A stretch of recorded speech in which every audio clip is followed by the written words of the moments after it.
Good evening to the Urban Priesthood family and to the host of BET, Biblical Entertainment Television, Mr. Jeffrey Harley and his distinguished panel.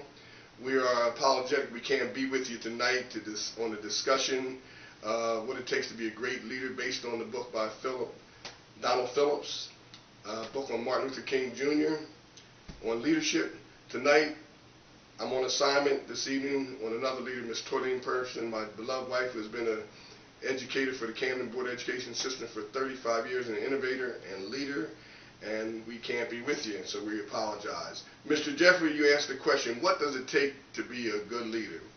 I come from two school of thoughts on that subject there. One school of thought is that in order to be a great leader, first of all, it's a position that God gives us. The second thing is that we are shaped by that. If you ask what do I mean that God makes us a good leader is, number one, the Bible says in Jeremiah, the first chapter, 4 and 5th verse, before I knew you, I formed you, and I created you to be a prophet to the nations. The other thing that makes us a great leader is our biblical shape. God has shaped us with spiritual gifts, which Martin Luther King had great spiritual gifts. He's given him the shape of heart, which was his passion and his purpose for people. He also gave Martin Luther King many abilities, which Martin had the ability to be charismatic to all people. Also, Martin Luther King had a personality that was beyond any personality that could collect a group of people and bring them to a common consensus.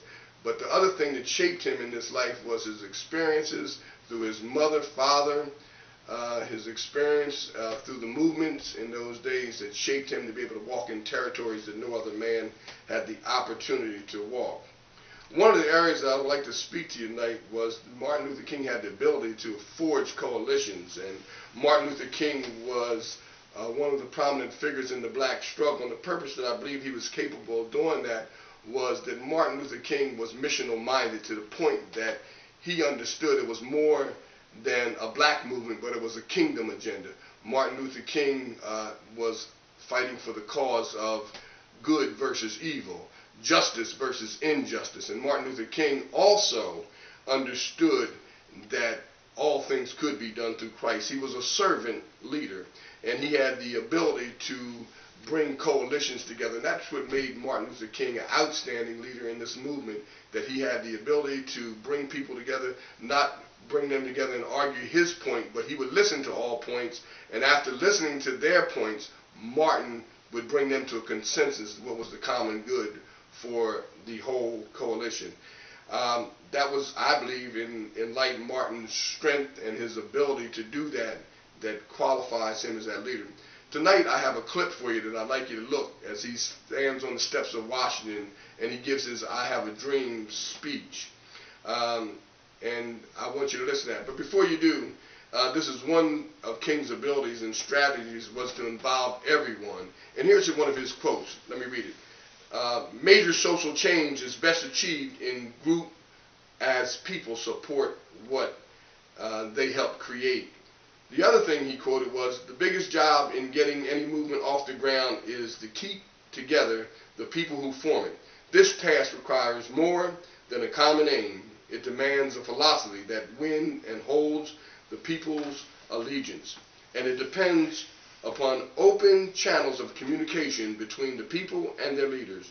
Martin Luther King, Jr., 1959. Martin Luther King surrounded himself with strong leaders, and he held frequent meetings, retreats. During sessions, Martin would ask the question and try not to take sides. Let everyone debate and discuss, and then attempt to arrive at consensus. Martin has the giftedness to speak to power and unity and to unify a polarized nation, all because of his ability to listen and speak in love a language that is inclusive. His ability to form coalitions is the key in leadership. Martin was a team player and was willing to sacrifice his life for the mission, and he did. I have a clip of one of Martin's I Have a Dream speech. I'm going to ask you to look at it and look and see if you can pull out the common factors that he appealed to all people. Remember, the dream still lives, and now we must take the baton and run our leg. Let's take the lead, urban priesthood. This is Terrell Person reporting from the field. Keep the faith. That was jumpy. That was fun. Yeah, but I